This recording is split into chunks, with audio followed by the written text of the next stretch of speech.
இது பார்த்திங்கன்னா காட்டு யானம்னு இது எம்ப்ரர் ரைஸ்ன்னு சொல்கிறாங்க இங்கிலீஷில்.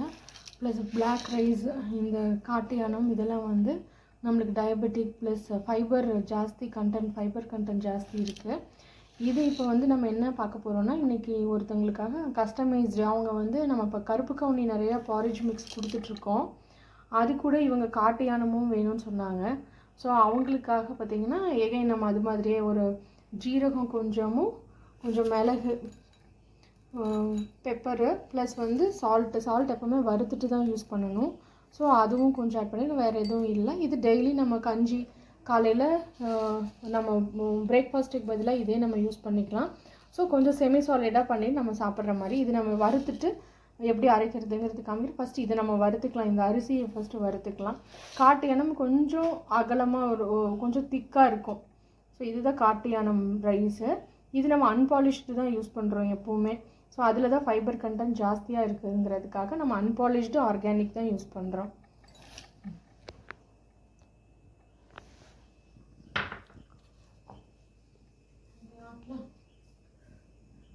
இப்போ நம்ம ஸ்டவ் ஆன் பண்ணி ஒரு 2 நிமிஷம் நல்லா வானலி ஹீட் ஆனதுக்கு அப்புறம் தான் நான் இந்த ரைஸ் போடுறேன்.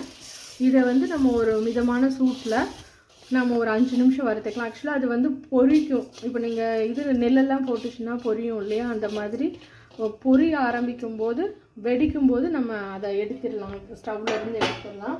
ஸோ அது வரைக்கும் கொஞ்சம் மீடியம் ஃப்ளேம்லேயே வச்சு வறுக்கலாம்.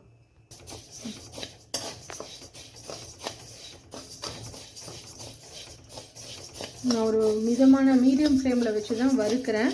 இது வறுத்து அப்படியே நான் உங்களுக்கு பொடியும் போது காமிக்கிறேன் பாருங்கள். அப்படியே வந்து நம்ம பாப்கார்ன் மாதிரி கொஞ்சம் அது வெடிக்கும். அப்போ வந்து நம்ம அணைச்சிடலாம். அப்போ நம்மளுக்கு அந்தளவுக்கு போதும்னு அர்த்தம்.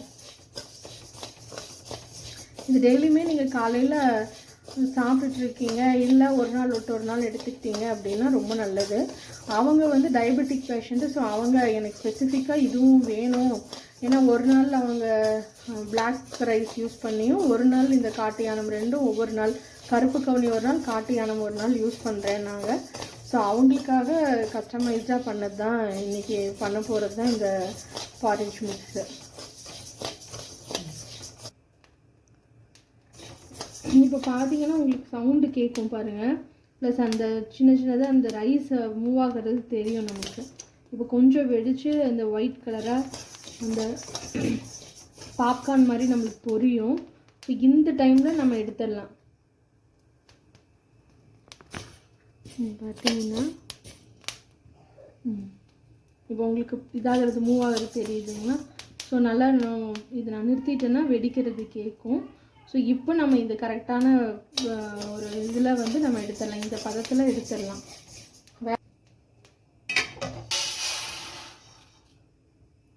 ஸோ நம்ம இதை வச்சு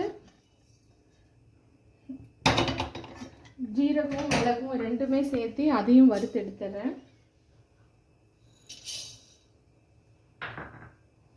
இதுவுமே நம்மளுக்கு வந்துட்டு கொஞ்சம் அந்த உங்களுக்கே தெரியும், நம்ம பெப்பரெல்லாம் இதாச்சுன்னா வெடிக்க ஆரம்பிச்சிடும். ஸோ அந்த டைமில் நம்ம எடுத்துகிட்டு நம்ம அடுப்பை அணைச்சிட்டு கூட நீங்கள் அந்த உப்பு போட்டு இது பண்ணிக்கலாம். ஏன்னா அது இதில் இருக்கும்போது போட்டிங்கன்னா கொஞ்சம் இதாகிடும், கருத்து போயிடும். அடுப்பை அணைச்சிட்டு நீங்கள் உப்பு போட்டு ஒரு நிமிஷம் விட்டுட்டு அந்த உப்பை எடுத்துகிட்டு அதுக்கப்புறம் எல்லாத்தையும் சேர்த்து நம்ம ஆறுனதுக்கப்புறம் கிரைண்ட் பண்ணிக்கிறது தான்.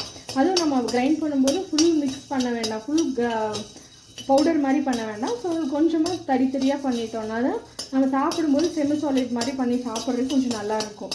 ஏன்னா பெரியவங்க சாப்பிடும்போது நம்ம வெறும் குழந்தைங்களுக்கு கொடுக்குற மாதிரி கஞ்சி மாதிரி நீர்க்க குடிக்க முடியாது. இது கொஞ்சம் அது டயபெட்டிக் யூஸ் பண்ணும்போது ஃபுல் தண்ணி மாதிரியும் யூஸ் பண்ண முடியாது. கொஞ்சம் நம்ம தடித்தடியாக இருந்ததுனா தான் செமி சாலிடாக இருக்கும். அப்போ நீங்கள் அது கூட நம்ம ஏதாவது ஒரு சாலடோ இல்லை ஒரு காயோ வச்சுட்டு கூட சாப்பிட்டிங்கன்னா ரொம்ப நல்லா டேஸ்ட்டாக இருக்கும். சில பேர் மோர் கூட ஆட் பண்ணி சாப்பிடுவாங்க. பார்த்திங்கன்னா இது கலர் மாறிடுச்சு. இப்போ நான் விடும்போது அது உங்களுக்கு பொரியிற சத்தம் கேட்குது பாருங்கள்.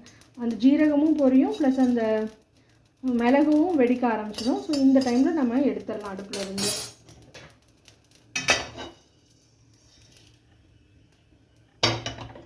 இப்போ நான் ஃபுல்லாக ஆஃப் பண்ணிட்டேன். ஆஃப் பண்ணதுக்கப்புறம் கொஞ்சம் நான் உப்பு ஆட் பண்ணுறேன்.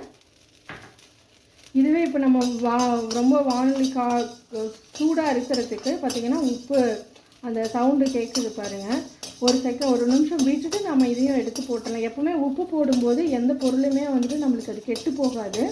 ஸோ அதுக்காக தான் இது பூச்சி வராமல் இருக்கிறதுக்காக தான் நம்ம உப்பு கொஞ்சம் ஆட் பண்ணிக்கிறோம். அதுக்கப்புறம் கண்டிப்பாக உங்களுக்கு கஞ்சிக்கு வேணுங்கிற அளவுக்கு கொஞ்சம் நம்ம உப்பு ஆட் பண்ணிக்கணும். இந்த இது போகாது. நம்ம இப்போ நான் ஒரு 1/2 கிலோ அரிசி எடுத்திருக்கேன். சும்மா அதுக்கு நம்ம சும்மா ஒரு 10 கிராம் ஜீரகமும் மிளகும் எடுத்திருக்கேன். ஒரு 5 கிராம் கூட ஒரு உப்பு எடுத்திருக்கேன், அவ்வளோதான். ஸோ அதுக்கப்புறம் நீங்கள் உங்களுக்கு டேஸ்ட்டுக்கு தகுந்த மாதிரி நீங்கள் உப்பு எடுத்துக்கலாம்.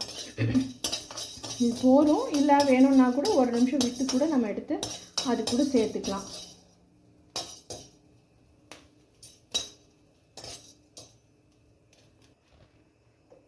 இது உங்களுக்கு போரும். இந்தளவுக்கு கொஞ்சம் கலர் ஸ்லைட்டாக சேஞ்ச் ஆகிருக்கு. ஸோ இதோடு நம்ம எடுத்து இதுக்கு ஆட் பண்ணிடலாம். இப்போ இது ஃபுல்லாக நம்ம ஃபுல்லாக பயங்கர சூடாக இருக்குது. இப்போ நல்லா ஆறுனதுக்கு அப்புறமா அதுக்கப்புறம் நம்ம பவுட்ரு பண்ணிவிட்டு நான் உங்களுக்கு காமிக்கிறேன். மிக்சியில் போட்டு நம்ம பவுட்ரு பண்ணிக்கலாம். அதுக்கப்புறம் காமிக்கிறேன்.